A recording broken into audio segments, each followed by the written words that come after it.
नमस्कार, मैं हूं बलविंदर शर्मा। तस्वीरें हैं करनाल के नेवल गांव में स्थित एक्सिस बैंक की, जहां पर ऑनलाइन ठगी के जो मामले हैं दिन प्रतिदिन बढ़ते जा रहे हैं। उसको लेकर आज एक और मामला सामने आया है। 3 लाख समथिंग 7 से 8 हज़ार बताए जा रहे हैं, वो ऑनलाइन ठगी कर दी जाते हैं। जो मिली भगत है जिसके साथ ठगी हुई है, उसका कहना है कि जो बैंक का मैनेजर है उसकी मिली भगत है, क्योंकि बैंक का मैनेजर उसके घर पर भी जाता है उसको संतावना देने के लिए कि मैं 3 लाख जो तेरे साथ ठगी हुई है तेरे को मैं सोमवार तक जमा करवा दूंगा, तेरे को मैं दे दूंगा, तू ज़्यादा शिकायत मत कर। लेकिन उसको जब वो पैसे लेने के लिए बैंक में पहुंचता है तो उसको गिरगिट की तरह बैंक का मैनेजर रंग बदलता है। अब आगे की क्या स्थिति है, क्या कार्रवाई है, हम जानेंगे। जिनके साथ ये ठगी हुई है, मेरे साथ तस्वीरों में बने रहिएगा।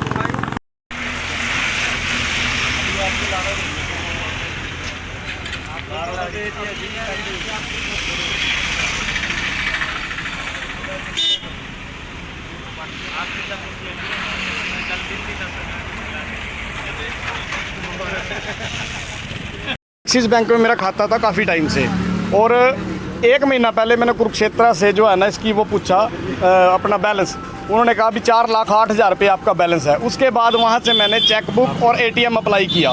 वो ATM मेरे यहाँ रिश्तेदार शिव कुमार शर्मा जी, उनका एड्रेस दे रखा है मैंने। उनके एड्रेस पे जाना था, उनके एड्रेस पे ना जाके वो वहाँ से वापस इनके पास आ गया।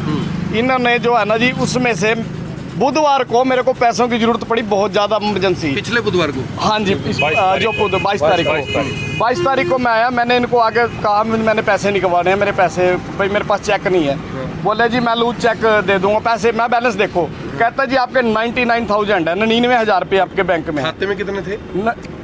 4,08,000 रुपये। 99,000 रह गए। तो बाकी पैसे तो ये हाइपर भी हुआ उस टाइम मेरे को, मैं समझ नहीं पाया इसकी चाल को। ये हाइपर भी हुआ मेरे पे उस टाइम। चलो मैंने कहा कोई बात। ग्राहक थे वो, मैनेजर था, हाइपर वो। हाँ जी, मैं बिल्कुल एकदम शॉक्ड हो गया। मेरे को पता नहीं क्या हो गया एकदम। मैंने इनको बोला भी ऐसा है, मेरी बात सुनो आप। वो जो ये कहने लगे स्टेटमेंट निकाल के दे देंगे। मैं स्टेटमेंट निकाल दो, मैं सवेरे पर्चा दूंगा इसका, पुलिस कार्रवाई करूंगा मैं। सर जैसे ही पुलिस कार्रवाई के लिए सवेरे हमने जैसे आना था, हम चलने लगे, इसका फोन आया मैनेजर का। क्या नाम है मैनेजर का? आशीष नाम है इसका जी। पूरा नाम क्या? आशीष रहेजा। और ये 2 कर्मचारी और लेके अपने बैंक के, हाँ, मेरे गांव अमीन में गए। मेरे पास कार का नंबर है, जिस कार में गए, जिस गली में से गए, वो सब बैठते हुए सारी रिकॉर्डिंग है मेरे पास। ये आए हैं मेरे पास। ये आने के बाद इन्होंने हाथ जोड़े। वहाँ हम 4 आदमी थे, 4-5 आदमी, 4-5 और हमारे स्टाफ की गलती है। हम आपके लड़का है, ये यहाँ नौकरी करता है हमारे पास। हाँ जी, ये वेस्ट बंगाल का कोई लड़का है, ये गरीब आदमी है। मैं कर के हम इकट्ठे करके आपको पैसे सोमवार को दे जाएंगे। हमने कोई बात नहीं, चलो कहता हम गरीब हैं। एक मिनट भाई हम गरीब हैं, फलाना है ढमकाना है, सोमवार तक का टाइम दे दो, हम पैसे दे देंगे। मैंने कहा कोई बात नहीं। सोमवार को बिल्कुल गिरगिट की तरह रंग बदल गया। कहता मैं नहीं दे सकता ना, मेरे पास पैसे हैं, जो करना कर लो, कोई दिक्कत नहीं। कितने लोग आए थे आपके? ये एक्सिस बैंक है, नेवल ब्रांच। तो आपने जिस विश्वास के साथ ना, मैंने कभी ये मैंने तो सुनी नहीं अपनी ज़िंदगी में, ना मेरे साथ ऐसा हुआ कभी। और मैं आपके चैनल के माध्यम से ये कहना चाहता हूँ भाई, जितने भी यहाँ खाता होल्डर हैं उनको मैं हाथ जोड़ के रिक्वेस्ट करूँगा, भाई अपना ध्यान रखो। ये फ्रॉड बैंक है और ये मैनेजर फ्रॉड है, ये कर्मचारी सारे फ्रॉड है। कितने दिन पहले आपने जमा कराए थे दीपक जी पैसे? कब? ये काफी टाइम से चल रहा है जी। आपने खाता चलाया नहीं था? खाता मैं कुरुक्षेत्र से चेक किया 1 महीना पहले भी 4,08,000 उन्होंने बताया मेरे को। 1 महीने बाद आए, मेरे को कहता 99,000 रुपये। ATM आपको डिलीवर? कोई ATM डिलीवर नहीं हुआ। इसने कहा मेरे लड़के ने किसी और को दे दिया आपका ATM। अच्छा, आपको लगता है ऐसा हो सकता है? सर मेरे को तो मेरे बैंक की मिली भगत है। मैं अंदर गया हूँ, इन्होंने कुंडी मार लिया है। पहले मेरे साथ पत्रकार थे, उनको भी इन्हें कुंडी नहीं खोली, बिल्कुल हमने खड़काया, इन्हें बिल्कुल नहीं खोली कुंडी। अब लोगों से क्या कहना चाहोगे? मैं लोगों से ये कहना चाहता हूँ भाई, ये जो बैंक है ये फ्रॉड है, इससे कहीं और देखो आप। एक्सिस बैंक फ्रॉड है जी, बिल्कुल। और ये शिकायत किसके नाम है? ये शिकायत थाना कुंजपुरा SHO के नाम। घुमाना जी एक बार जरा। और ये देखिए भी किसी को दे दिया और उन्होंने अपने पैसे यानी कि गंवा दिए। और यहाँ पर ये हुआ है कि आरोप लग रहे हैं कि बैंक मैनेजर ने मिली भगत कर ही इनके पैसे यहाँ से साफ करवा दिए। आरोप किसके ऊपर लगा रहे हो आप? किसने साफ किया? मैनेजर ने करा, जो इसकी मिली भगत है। इसके कर्मचारी मेरे पास गए, इन्होंने क्यों कहा मेरे को कि मैं आपके पैसे दे दूंगा। शिकायत ना करने के लिए बोला आपको? हाँ, शिकायत नहीं करनी आपने, मैं चुपचाप आपके पैसे दे दूंगा, आपके घर आके दे के जाऊंगा। और ये कहा इसने सोमवार को नहीं, इसने बाहर किसी जो हमारे साथ बैठे थे ये भी कहा मेरे तो बर्डन बहुत ज्यादा, मैं तो कल ही दे दूंगा। तो एक्सिस बैंक कितना बड़ा बैंक है, ग्राहकों से क्या? ग्राहकों से मैं यही कहूँगा भाई साहब, ये बैंक फ्रॉड है। समझ जो आपके हक हलाल के और मेहनत की कमाई के पैसे हैं, इस बैंक में ना करवाओ। और आपके चैनल के माध्यम से मैं कहना चाहता हूँ भाई, मेरे को इंसाफ मिलना चाहिए। इंसाफ मिलना है। बड़ा बैंक एक बार देखिए ऊपर लाखों करोड़ों रुपए की ये लोग हैं। अगला कदम मेरा ये है जी, मेरे को तो इंसाफ चाहिए। मैं थाने में दरखास्त दे रहा हूँ। एक मैंने को दिक्कत दे दी है, एक ये थाने में SHO साहब के नाम। टोटल कितने पैसे आपका फ्रॉड हुआ? ये कह रहे हैं 2,90,000 रुपये स्टेटमेंट के हिसाब से। क्या है इनका? मेरे हिसाब से 3 लाख प्लस है। साफ हो चुके हैं। और सबसे बड़ी बात कि जिनके खाते मोबाइल नंबर कहाँ है जो आपने बैंक में दिया था? बैंक के बाहर है, बंद पड़ा है। वो बंद पड़ा है नंबर। वो पैसे खा भी भी मैसेज गए, किया, वो बैंक के अंदर बैठे हुए हैं। इनका मिली भगत है ये सब कुछ, जो भी इन्हीं का है, जो किया इनके मिली भगत से हुआ। ऐसे नहीं हुआ। डिलीवर होना था। शिव कुमार जी, आपके घर पे मेरा गाँव यहाँ से लगभग 30-32 किलोमीटर। कुमार जी अरे तो आपने गांव के डाकिए से पूछा कि एटीएम कहाँ है मेरा? नहीं सर, इन्होंने इंक्वायरी करने के लिए रोक दिया। इन्होंने कहा भी को आप कहीं पर कोई दरखास्त न दें, कोई इंक्वायरी ना करें। हमारे हाथ जोड़ के प्रार्थना है भी हम आपके पैसे आपको सोमवार को दे देंगे। तो सोमवार तो कल चला के दे दिए। जब सोमवार को पैसे देने की बारी आई, अब ये गिरगिट की तरह रंग बदल गए। अब बोलते हैं कुछ मर्जी कर लो, कहाँ मर्जी जाओ, हम हमारा कौन सा पैसा बैंक नहीं देंगे। ये सर एक्सिस बैंक है। सर आप देर हमें मिल गया, आपने बता दिया हाथ दो हाथ बांट लो। हमने तो मेहनत करके आपके बैंक में खाते में जमा कराए थे, उसकी सुरक्षा की जिम्मेवारी आपकी है, आप दोगे। फिर ये गया कि डाकखाने वाले जो डाकिए ने शिव कुमार जी जो इनके जीजा जी हैं, उनके घर ना एटीएम दे गए वापिस बैंक में। उनकी किताब में लिखा हुआ है अभी बैंक में डिलीवरी हुई है। इन्होंने बताया भी हमारे लड़कों से गलती होगी, हमसे गलती होगी, और डाकखाने वाले ने बैंक को रिसीव कर दिया आपका एटीएम, और फिर हमारा इशू कर दिया। और डेट ऑफ बर्थ भी बैंक नहीं बताई हमारे, ना इशू करने वाले को हमें बताया ना पता। ये सारा मिलजुल के ना फ्रॉड किया। हमारी तो आपके चैनल के माध्यम से यही प्रशासन से दरख्वास्त है कि हमारे साथ इंसाफ किया जाए और हमारे पैसे दिलवाए जाए। 3 लाख समथिंग है। तस्वीरें करनाल के नेवल एक्सिस बैंक की देख रहे हैं, जहां पर एक ऑनलाइन ठगी का जो मामला सामने आता है। नेवल गांव का ये बैंक है। अमीन के रहने वाले दीपक शर्मा है, उनका 2 से 3 साल पहले उन्होंने अकाउंट यहां पर खुलवाया था, लेकिन उनके खाते में से पैसे निकल जाते हैं। जो एटीएम है वो किसी और के एड्रेस पर पहुंचता है। आपने भी कहा था कि मैनेजर सब कुछ कहना चाहते हैं, बुला रहे हैं। आप बुला लो। हाँ जी, क्या कह रहे हैं जी? नहीं, वर्बली तो कल को आप कह देंगे जी हमने कुछ और कहा था, आपने कुछ और बोल दिया। वर्बली तो घर जाके आप कुछ क्या क्या है, यहाँ कुछ कह रहे। वर्बली तो आप फिर बदल सकते हो ना। आप कैमरे पे बता दो कि मामला क्या है पूरा, ये झूठे हैं या आप सच्चे हैं। आप मैनेजर है जी? क्या नाम है सर? आशीष रेजा। तो आप कैमरे पे नहीं बोलना चाहते कुछ? अच्छा, अलाउड नहीं। दीपक के साल एक्सिस बैंक की नेवल ब्रांच ने बहुत बड़ा फ्रॉड कर दिया। उनके खाते में 4 लाख कुछ हज़ार रुपये जमा थे। 1 महीना पहले उन्होंने खाते को चेक करवाया, और वो पिछली 22 तारीख को बुधवार के दिन यहाँ बैंक से पैसे निकलवाने आए। तो बैंक मैनेजर से पता किया भी उनके खाते से 3 लाख कुछ हज़ार रुपये निकले हुए मिले। खाते में लगभग 99,000 रुपये शेष बचे थे। उन्होंने बैंक मैनेजर को मौखिक शिकायत की। मैनेजर साहब ने कहा, उग्र स्वभाव से बातचीत की, भाई हम क्या ठेकेदार हैं, एटीएम के माध्यम से आपके खाते से पैसे निकले हुए, आप पता करो एटीएम कहाँ है। तो 3 लाख रुपए का फ्रॉड हो गया। 3 लाख का फ्रॉड हो गया। दीपक जी को बड़ा आघात पहुंचा। दीपक जी ने कहा, जी मेरे पास तो एटीएम ही नहीं, आपने दिया ना, मेरे पास एटीएम है ना, मैंने पैसा निकलवाया। तो इन्होंने कहा अभी हम पता करेंगे और आप कल आना। तो कल जैसे ही अगले दिन 23 तारीख दिन वीरवार को दीपक जी नेवल ब्रांच में आने के लिए तैयार हुए। मैनेजर साहब का फ़ोन आया। मैनेजर साहब ने कहा कि आप वहीं गांव में रुको, अमीन में ही, और हम आपके पास वहीं बैठ के बात करेंगे। ये गांव अमीन आए, अपने 2 कर्मचारियों को साथ लेके अपनी स्विफ्ट डिजायर वाइट रंग की गाड़ी में आए, जिसका नंबर हमारे पास है। इनकी फ़ोन रिकॉर्ड भी हमारे पास हैं, जो इन्होंने माना। घर बैठ के जलपान किया। 5-7 आदमी और थे हमारे गांव के ही। इन्होंने कहा कि हमारे बच्चों से, स्टाफ से गलती होगी, हम आपके बच्चे हैं, कुछ गम आप खाओ, कुछ गम हम खाएंगे। दीपक जी को बोले भाई गम खाने वाली क्या बात है। 3 लाख में से जो आपके साथ धोखाधड़ी हुई है, निकाले गए हैं खाते से पैसे, उसमें से कुछ आप हमारे पे छोड़ो, कुछ आप हम आपका घाटा पूरा करके आधी प्राधी रकम हम दे देंगे आपको, हमारी सैलरी बहुत कम है। एक लड़का वेस्ट बंगाल से है, इसको 15,000 मिलते हैं, मेरे को 40,000 मिलते हैं, हमारे पास इतने पैसे नहीं हैं, हमारी गलती, हाथ जोड़े इन्होंने, माफ़िया मांगी और सोमवार तक का पेमेंट करने का टाइम दिया हमें। आप क्या कर रहे हैं आज हम मंगलवार को आए, गिरगिट की तरह रंग बदल गए, हमारे साथ बदतमीजी से बात करी और कहा जो धर पे बना कर लो, जो धना करना है करो। अब हम यहाँ एक बैंक के नाम दरखास्त लिखी है, एक हमने थाना कुंजपुरा के नाम लिखी है। अब जाके थाने में हम एप्लीकेशन देंगे, मामला दर्ज कराएंगे, इसकी छानबीन करवाएंगे। मेरा नाम सुभाष चौहान है, मीन वासी हूँ मैं। हमारे साथी दीपक के साथ बहुत बड़ा फ्रॉड होया और आपके माध्यम से हम ये कहना चाहते हैं प्रशासन से भी हमारे साथ ना ही किया जाए। एक्सिस बैंक मैनेजर, ये बैंक नहीं डाकू है, डाकू है, डाकू है, डाकू है, डाकू है, डाकू है, डाकू है, बैंक नहीं ये डाकू है, डाकू है, डाकू है। आशीष मैनेजर चोर है, चोर है, चोर है, एक्सिस बैंक चोर है, चोर है, चोर है, आशीष मैनेजर चोर है, चोर है, चोर है, बैंक मैनेजर चोर है, चोर है, चोर है, एक्सिस बैंक चोर है, चोर है, चोर है।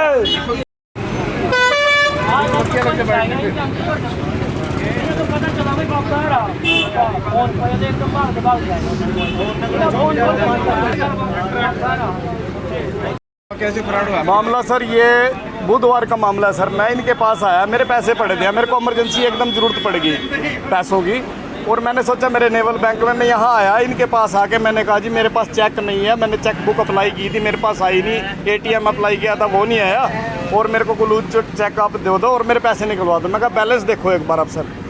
बैलेंस देख के मेरे को बोलता है कि 99, ये मैनेजर आशीष कहता है 99,000 है आपके उसमें। मेरे तोते उड़ गए भाई साहब, मेरे पास इतना जुगाड़ तो है नहीं भाई, मैं तो बड़ा करोड़पति हूँ। एकदम मेरे को 3 लाख का धक्का लगा। मैंने कहा भाई मेरे खाते में 4,08,000 रुपये थे, 99 कैसे कह रहे हो आप। ये मेरे पे हाइपर भी हुआ, मैंने उस टाइम नोट नहीं की इसकी बात कि ये मतलब हाइपर क्यों हो रहा है।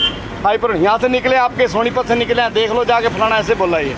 उसके बाद सर मैंने इसको बहुत ज़्यादा दिमाग ख़राब हो गया, मेरे परिवार मेरे साथ था, मैंने उनको भी निपटाया। मेरे पिताजी हार्ट अटैक मरीज है, ज़्यादा प्रॉब्लम उनको हार्ट की। मैंने भी आए, हाँ जी आपके घर आया मैनेजर, वो अगली सुनो। फिर इसने क्या करा, स्टेटमेंट कहता मैं निकलवा दूंगा और आप थाने में दरखास्त दे देना। मैंने अगले दिन अपने गांव के मौजूद आदमी, जैसे मेरे साथ आज बुजुर्ग आए हुए हैं आप देख रहे हो, तो मैंने उनको तैयार किया। मैंने उनको तैयार करके हम जैसे ही चलने लगे, मैंने इतनी देर में इसका मतलब कार्रवाई के लिए अगले दिन इसका आशीष मैनेजर का मेरे पास फ़ोन आया। कौन सा बैंक है ये एक्सिस बैंक है सर। आशीष मैनेजर का मेरे पास फ़ोन आया, मेरे को कहता है जी आप यहाँ मत आओ, कार्रवाई अभी नहीं करनी है आपने। मैं आपके कुरुक्षेत्र आ रहा हूँ। मैं कहा सर मैं कुरुक्षेत्र से नहीं हूँ, मेरा गाँव अमीन है। कहता मैं अमीन ही आता हूँ, मेरे को लोकेशन बताओ। मैंने इसको बताया रायपुर आके समाना बाबू से ऐसे ऐसे करके मेरा गांव पड़ता है। ये मेरे गांव में आ गए, मेरे पास वो सारी वीडियो है जो मेरे गांव में आए हैं। क्या माना जाते हुए? हाँ जी, इन्होंने क्या माना? ये उन्होंने आके कहा जी मेरा एक ये नाम लिख के दिया है इन्हें आकर्षण उपल जी के सामने। ये अब बताया इन्होंने, रोशन महतू है कोई, इसने ये ATM किसी को दे दिया। इसकी अपना मैनेजर की मिली भगत है इसके अंदर। इसने उसको ATM ये लिख के दिया उपल जी को, उन्होंने रोशन महतू। इसी बैंक का इसी बैंक का कर्मचारी है। ये 3 कर्मचारी मेरे घर गए, इसी ने फ्रॉड किया। हाँ मेरे घर 3 कर्मचारी ये गए। तीनों कर्मचारी जाके मेरे को कहते हैं जी वहाँ 4 आदमी थे। मेरे भाई साहब है सुभाष चौहान जी, एडवोकेट है ताराचंद शर्मा जी, और रिटायर्ड इंस्पेक्टर है मेरे रिश्तेदार, मेरे दामाद के चाचा जी हैं, और मेरा दामाद बैंक में है। वो सारे मौके पे थे उस टाइम। इन्होंने कहा जी भाई साहब हम हाथ जोड़ के जो है ना रिक्वेस्ट करते हैं आपसे कार्रवाई न करना, ये मेरे बैंक की गलती है, हमारी गलती है। पैसे दे अब हम आपके सोमवार को पैसे दे देंगे। आज क्या हुआ? आज मंगलवार है सर। आज ये आती क्रिकेट की तरह रंग बदल गया। आज मेरे को कहता है जो तेरे से होता है कर ले। अब क्या करोगे आप? सर मेरी तो आपके चैनल के माध्यम से एक ही रिक्वेस्ट है कि मुझे इंसाफ मिलना चाहिए, और जितने यहाँ खाता धारक हैं एक्सिस बैंक में, मैं उनसे भी रिक्वेस्ट करता हूँ कि मतलब जो है ना ये बैंक फ्रॉड है। आपकी हाँ जी, आपकी जो ये मेहनत की कमाई है यहाँ ना जमा कराएं। किसके पास जाएंगे आप? हाँ जी, हम अभी थाने में जाएंगे, उसके बाद IG के पास पेश होंगे। क्या नाम आपका? दीपक शर्मा नाम है सर, मेरा गाँव अमीन है।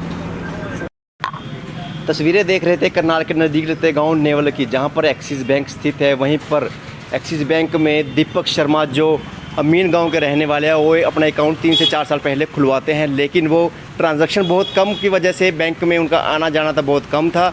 उन्होंने एटीएम अप्लाई किया, चेकबुक अप्लाई की, लेकिन नहीं आई। जब एटीएम उनके जो साले का एड्रेस था, जीजा का एड्रेस था, उसके एड्रेस पर एटीएम आता है, शायद उनके जीजा के घर पे कोई नहीं मिलता, जिसकी वजह से एटीएम बैंक में दोबारा चला जाता है। तो जो बैंक का कर्मचारी था महतो, जो वेस्ट बंगाल का बताया जा रहा है, वो दोबारा अपने जो पोस्टमैन था उससे वापस रिसीव कर लेता है। वो जो एटीएम था उसके पास जब पहुंचता है, जो वो बैंक का कर्मचारी था, वो सोचता है कि जो दीपक शर्मा है उसके पास एटीएम क्यों नहीं पहुंचा। वो जो दीपक शर्मा का मोबाइल नंबर था उस पर फ़ोन करके पूछने की कोशिश करता है कि आपका एटीएम यहाँ पर आया हुआ है, आप ले जा सकते हैं। लेकिन जब वो उस नंबर पर फ़ोन करते हैं तो जो नंबर था दीपक शर्मा का, वो 1 साल पहले ही बंद हो चुका था। वो किसी और पर्सन को इशू कर दिया गया था, जो सोनीपत का रहने वाला बताया जा रहा है। सोनीपत के जो नंबर पे उसके पास फ़ोन जाता है, तो जो महतो था जब उससे बात करता है तो वो कहता है कि मैं दीपक शर्मा नहीं हूँ, मैंने नया नंबर इशू करवाया है, मेरा नंबर है ये, मैं सोनीपत से बोल रहा हूँ। तब महतो जो कर्मचारी था बैंक का, उसका माथा खनखनाता है और वो सोचता है कि क्यों ना एक बड़ी ठगी को अंजाम दे दिया जाए। वो उस पर्सन को कहता है कि एक इस अकाउंट में 3 से 4 लाख रुपए पड़े हैं, हम दोनों मिलकर खाएंगे, कुछ तेरा हिस्सा होगा, कुछ मेरा हिस्सा होगा। वो जो कर्मचारी था उस लड़के को, जो सोनीपत का था, उसको बताता रहता है, प्रोसेस बताता रहता है कि एटीएम से मैं करूँगा, ओटीपी तेरे पास आते रहेंगे, तो इस तरह का प्रोसेस करता रहे। वो उसी बैंक के अपने मोबाइल से वैसी प्रोसेस करता रहता है, वो एक्टिवेट हो जाता है। जो नया ओटीपी था वो जनरेट हो जाता है, जिसकी वजह से वो थोड़े करके जो 40,000 की लिमिट होती है एटीएम से, वो 40 हज़ार करके लगभग 3,10,000 रुपये के आसपास वो निकलवा लेते हैं, जो 4 लाख समथिंग उसके अकाउंट में पड़े थे दीपक शर्मा के। लेकिन जब वो काफ़ी समय बाद अपने बैंक में, जब उनको इमरजेंसी पड़ती है तो बैंक में से पैसे निकलवाने आते हैं, तो देखते हैं कि उनके अकाउंट में सिर्फ 99,000 रह जाते हैं। वो एकदम से उनका जो माथा है वो खनखना जाता है और वो चकरा जाता है माथा उनका। वो बैंक मैनेजर को बोलते हैं कि मेरे अकाउंट में 4 लाख समथिंग थे, लेकिन अब 99,000 कैसे रह गए। जबकि जो ग्राहक था उसको हैवी होना चाहिए था मैनेजर के ऊपर, लेकिन मैनेजर उसके ये कहने से पहले ही उसके ऊपर हावी हो जाता है। कहता है कि ये मेरा काम नहीं है, मैं ये नहीं देखता कि किसके अकाउंट में कितने पैसे पड़े हैं, तेरे को खुद देखना चाहिए, तेरे एटीएम कहाँ पे है, किसने तेरे एटीएम से निकलवाए हैं, तू खुद जांच कर। इतना में नाराज़ होकर दीपक शर्मा, अमीन का रहने वाला था, अपने गाँव अमीन में चला जाता है। तो वो अगले दिन कुछ मोजिज गाँव के लोग लेकर आता है, ताकि निकलने की कोशिश करता है कि मैं ताकि थाने में कंप्लेंट करवा दूँ, क्राइम ब्रांच में रिपोर्ट करवा दूँ, ताकि जो मेरा पैसा है कहीं ना कहीं रिकवर हो जाए, क्योंकि 3 से 4 लाख अमाउंट बहुत बड़ी हो जाती है आम आदमी के लिए। वो जब घर से निकलने लगता है तभी बैंक के मैनेजर है, वो उसका फ़ोन आता है कि दीपक शर्मा को, आप कहाँ पे हो। तो दीपक शर्मा का कहना था कि मैं घर पे हूँ। बैंक मैनेजर कहता है कि मैं आपके घर पर ही आ रहा हूँ, कुरुक्षेत्र। फिर दीपक शर्मा कहते हैं मैं कुरुक्षेत्र नहीं, उससे भी 10 किलोमीटर दूर अमीन का रहने वाला हूं। तो बैंक मैनेजर बोलता है कि मैं आपके गांव अमीन में ही आ रहा हूं। जो दीपक शर्मा 3 से 4 लोग मौजूद इकट्ठे करता है बाहर अपने घर पे, ना उनको बिठाकर कहीं और बिठाने का प्लान करते हैं। जैसे ही बैंक मैनेजर 3 से 4 कर्मचारियों को लेकर उसके घर पर पहुँचते हैं, तो जो बैंक का मैनेजर था वो दीपक शर्मा को कहता है कि हमारे बैंक के कर्मचारी से एक बहुत बड़ी गलती हो गई है, भूल हो चुकी है, अब इसका मुआवजा बैंक जो कर्मचारी है, ये वेस्ट बंगाल का रहने वाला है, इसकी 10 से 15 हज़ार तनख्वाह है, ये पैसे पूरे कैसे करेगा, कुछ घाटा आप सहन करो, कुछ घाटा हमारा बैंक का कर्मचारी सहन करेगा। ये सब सुनते ही जो दीपक शर्मा था वो भी बुखला जाता है। वो कहता है कि मैं क्यों नुकसान सहन करूं, मैंने तो आपको सेफ रखने के लिए पैसे दिए थे, लेकिन मुझे घाटा सहन नहीं मैं कर पाऊंगा, मेरे को 4 लाख रुपए की इमरजेंसी है, मेरे लड़के ने बाहर जाना है, तो मैं अब क्या करूं, आप मेरे को बताओ। जो बैंक मैनेजर है उसको संतावना देता है कि आप सोमवार को मेरे से अपने पैसे हैं वापस ले लेना, मैं आपको अपने पैसे रिकवर, जो आपके पैसे हैं वो दे दूंगा, आपको ना थाने चौकी में कहीं जाने की ज़रूरत नहीं है, ना ही आप किसी मीडिया के सामने जाए। जो दीपक शर्मा था वो खुश हो जाता है कि उसके पैसे वापस आ रहे हैं, क्योंकि वो मरे हुए पैसे थे, क्योंकि उसको पता था कि जो बैंक का फ्रॉड केस है ये दिन प्रतिदिन बढ़ते जा रहे हैं, इन पर कोई भी कार्रवाई नहीं होती और ना ही ये पकड़े जाते हैं। वो खुश हो जाता है कि उसके पैसे आ गए हैं। गाँव के जो मौजूद लोग थे उनका भी कहना था कि दीपक तेरे ये पैसे हरे हो चुके हैं, मतलब वो पैसे तेरे को मिल जाएंगे। लेकिन जैसे ही वो सोमवार मैनेजर को फ़ोन करते हैं कि मैं पैसे लेने आ रहा हूं, तो मैनेजर, बैंक का मैनेजर उनको मना कर देता है, मेरे पास पैसे नहीं है, पैसे लेने मत आना। फिर वो बैंक में मंगलवार को बैंक में पहुंचते हैं, तो जो बैंक का मैनेजर था उनको देखते ही अंदर से कुंडी लगा लेता है और बाहर धकेल देता है, कहता है बाहर जाओ, बैंक में तुम्हारी एंट्री बंद है। ये सुनते ही वो और बुखला जाते हैं, क्योंकि उनका उस बैंक में अकाउंट है, 99,000 रुपीज़ पड़े हुए थे, वो 99,000 भी उन्होंने साथ साथ निकलवा लिए कि कभी और बड़ी भी फ्रॉड ना हो जाए। वो बैंक में पहुंचते हैं, बैंक के जो कर्मचारी हैं, अधिकारी हैं, उनके साथ दुर्व्यवहार करते हैं, उनको अंदर आने नहीं देते, एंट्री बंद कर दी जाती है, अंदर से कुंडी लगा देती है। जब दीपक शर्मा मीडिया कर्मचारियों को वहाँ पर बुलाता है तो जब हमने उनसे अंदर जाकर बैंक जो अधिकारी थी, जब बैंक मैनेजर है, अब जो उनसे बात करने की कोशिश की, उनका साफ तौर पर कहना था कि हम कैमरा के सामने कुछ नहीं बता सकते। तो हमने ऑफ द रिकॉर्ड उनसे बात की तो उनका ये कहना था कि हमारे बैंक के कर्मचारी जो वेस्ट बंगाल का रहने वाला है उससे बड़ी गलती हो चुकी है, लेकिन अब वो बेचारा क्या करे। उसके पैसे थे, जो सोनीपत का जो लड़का था उसके साथ उसने कैसे सेटिंग की, बैंक मैनेजर हक्का बक्का रह गया है, उसको पैसे अपनी जेब से भरने पड़ेंगे क्योंकि बैंक की बदनामी का सवाल है। वहीं पर जो अमीन गांव से लोग आए हुए थे उन्होंने बैंक के बाहर ही, बैंक जो कर्मचारी थे, बैंक के जो मैनेजर थे उसके चोर, बैंक जो मैनेजर है उसके चोर होने के नारे लगाए। उन्होंने कहा कि ये बैंक चोर है, अगर किसी का बैंक इस बैंक में अकाउंट है तो वो जल्द से अपने पैसे निकलवा लो, ये बैंक फ्रॉड है और जिसके भी पैसे यहाँ पर जमा है वो सेफ़ नहीं है। अगर घर पे रखे तो चोर नहीं छोड़ते, अगर बैंक में छोड़े, बैंक में रखे तो इस तरह के डाकू जो लुटेरे हैं जो बैंक के अंदर हैं, मैनेजर है वो बड़ा उसको डाकू बताया, उसको लुटेरा बताया। इस तरह से वो आम आदमी जाए तो जाए कहाँ, पैसे कहीं पर सेफ़ नहीं है, बैंक जो आम आदमी है वो कहाँ पर सेफ़ नहीं है। कमेंट बॉक्स में ये लिखकर जरूर भेजिए कि जो बैंक के इस तरह की गुंडागर्दी है उसको देखकर आप क्या कहना चाहेंगे। जो दीपक शर्मा है वो अब थाने में रिपोर्ट लिखवाने के लिए पहुँचे हैं, हम उनसे फिर दोबारा बात करेंगे उनसे, वो क्या कहेंगे। इस तरह के जो लूटे हैं, दिन प्रतिदिन फ्रॉड बढ़ते जा रहे हैं लेकिन कोई भी कार्रवाई